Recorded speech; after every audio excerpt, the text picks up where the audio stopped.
Well, biomarker testing has been quite successful, but there remain so many challenges. And as drugs are moving forward, we're going to have to use biomarkers to personalize the therapy in the appropriate ways. Well, the biggest challenges, of course, are availability of biopsies and making sure that if we're going to be biopsying all patients, we have the technical capacities to do that. In lung cancer, we do CT-guided biopsies. We can do bronchoscopy with EBUS. I think you do a little bit better with CT-guided biopsies, but that's a lot of biopsies, a lot of time and waiting, and that adds to the time you can treat. Then, of course, there's having enough tissue and prioritizing the tissue, and that's going to require multiplexing the tests.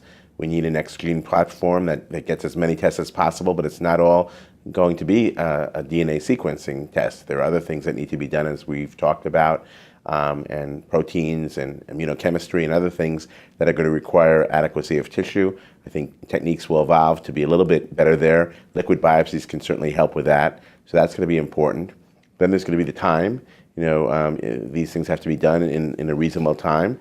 As things come forward, such as TMB, that take a little bit longer, we're going to have to figure out how to do that. It might mean we have to get these tests before we're ready to treat the patient. So if we're using some of these tests for second or third line treatment, we might need to get them in the front line setting so that we have the results ready to go. And then finally, cost and approval. So we have to design ways that we get and studies so that these tests can be associated with outcome. And that's not as easy as it seems. The pathology database has to talk to the EPIC database at a center. Someone has to be able to take all of these data from top to bottom and put them all together, and you don't see that happening as much as it could, because when we show the value, then we'll be able to get it covered by insurance. So a lot of challenges, but what an exciting time. And I see what's happening in immuno-oncology, for example, and I see combinations of PD-1, CTLA-4 working. I see single agents working. I see targeted therapies. But I also see that we're going to have to be more rational in sequencing or combination, and we need some science to guide that. But now we have to add that science to the clinic. The clinic has to become our lab. So there's a huge number of challenges with companion diagnostic tests that we really are almost just in the tip of with respect to immunotherapy. And one of the key things is the companion diagnostics that we're working on now. Many of the immunotherapy drugs don't even have a companion diagnostic. They have a complementary diagnostic because the drug isn't tightly enough linked to the biology of the diagnostic test. And maybe it's because our test is too simple. It doesn't give enough information because we're using immunohistochemistry methods, which are really quite old and not very sophisticated methods. And so as a result of that, I think one of the challenges is to bring more sophisticated and more sensitive and specific methods to these drugs so that they're all companion diagnostics as opposed to complementary diagnostics in terms of increasing the likelihood of picking the right patients for the right drug. And I would argue that the biggest problem of all we haven't seen yet, that the biggest problem is coming down the pipe. And we just saw at this meeting and at the previous AACR meeting how melanoma in the adjuvant setting, that is, the patient is pretty much cured by the surgery, but now they're giving the drug just in case they missed some cells.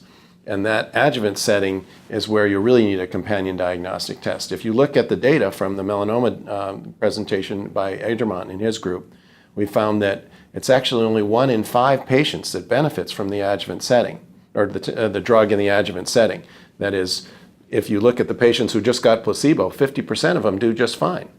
And in the patients who got the drug, there's 30% that don't benefit from the drug anyway. And so that's the real question, is how do we find that 80% that aren't going to benefit or are doing fine from the surgery as opposed to that 20% that's actually benefiting from the drug? So that's where diagnostic tests and companion diagnostics will be even more important. And I'm working on that in preparation because lung is going to be next. I'm sure that we're going to be giving immunotherapy in the adjuvant setting in low-stage lung cancer to prevent those recurrences, and that's a great thing. That's a great thing to do on one hand. On the other hand, you don't want to give a drug to 10 patients to benefit 1, especially when 1 or 2 will lose their thyroid. And in melanoma, the melanoma data showed that 1 in 5 patients also end up with thyroiditis, which results in lifetime prescription of Synthroid. so that they have artificial thyroid drugs. That's a pretty severe consequence. And there's other consequences, some even fatal in a very small percentage of patients. So you don't want to give that drug unless the patient really needs it. And that's, I think, one of the biggest future challenges is diagnostic tests with high sensitivity, but also high specificity so that we can give the drug in the adjuvant setting.